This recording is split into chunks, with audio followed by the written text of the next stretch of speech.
दूसरा उसमें क्या है कि कोई 5 साल जो मुसलमान रहेगा, उसमें लिखा हुआ है प्रैक्टिसिंग मुसलमान रहेगा, वही वक्फ करेगा।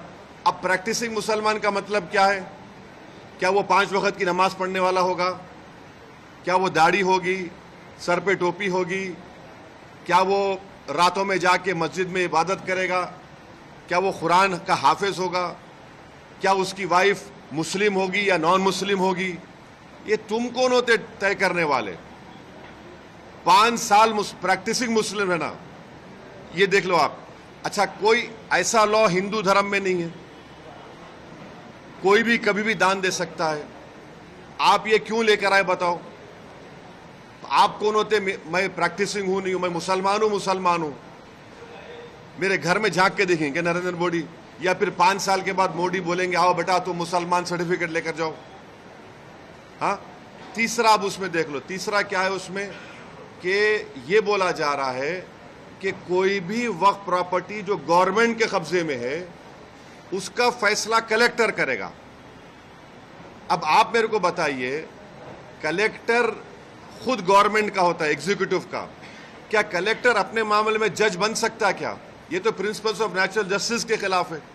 तो ये जो नरेंद्र मोदी की सरकार है वो वक्फ प्रॉपर्टीज को बचाने के लिए, वक्फ प्रॉपर्टीज को डेवलप करने के लिए, वक्फ प्रॉपर्टीज में एफिशिएंसी लाने के लिए ये बिल नहीं लाई है। ये बिल इसलिए लाया गया है ताकि हमेशा के लिए वक्फ बोर्ड को खत्म कर दिया जाए। इसकी मिसाल आपके सामने दे रहा हूं। 1995 एक्ट में वक्फ बाय यूजर है, यानी कोई चीज के इस्तेमाल करने की वजह से वो प्रॉपर्टी वक्फ हो जाती है। सर, नमाज हो रही है एक जगह पर, यतीम खाना है, कब्रिस्तान है।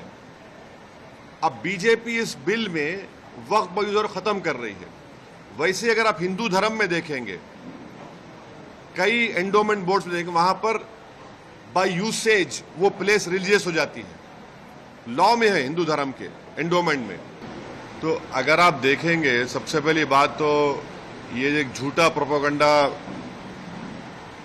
बीजेपी आरएसएस ये कर रही है पूरे देश में कि वक्फ प्रॉपर्टी जो है वो एक प्राइवेट प्रॉपर्टी है। बीजेपी इसको ऐसा बता रही है कि ये गवर्नमेंट प्रॉपर्टी है, तो ये एक प्राइवेट प्रॉपर्टी है, नंबर 1। दूसरा, एक झूठा प्रोपेगेंडा बीजेपी आरएसएस और उनके अलाइज की तरफ से किया जा रहा है कि वक्फ बोर्ड के पास देश में 9,40,000 एकड़ जमीन है। ये एक अफवाह फैलाई जा रही है। 9,40,000 है कितने? 32 स्टेट वक्फ बोर्ड में।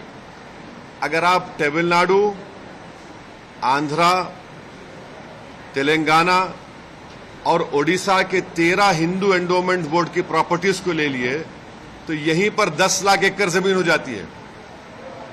तो ये झूठा प्रोपेगेंडा किया जा रहा है कि आर्मी, रेलवेज के बाद वक्फ बोर्ड। भाई, आप तमिलनाडु, आंध्रा, तेलंगाना और ओडिशा में सिर्फ 13 प्रॉपर्टीज को कैग ने देखा। इन चारों को आप मिला लीजिए, 10 लाख एकड़ हो जाती है। पांचवी बात यह है कि ये जैसा हिंदू धर्म में प्रॉपर्टीज दान दी जाती है, वैसा ही मुस्लिम धर्म में ये दान दी गई प्रॉपर्टी है। अब उसमें गवर्नमेंट का इंटरफेरेंस क्यों हो रहा है? ये आर्टिकल 26 का वायलेशन है।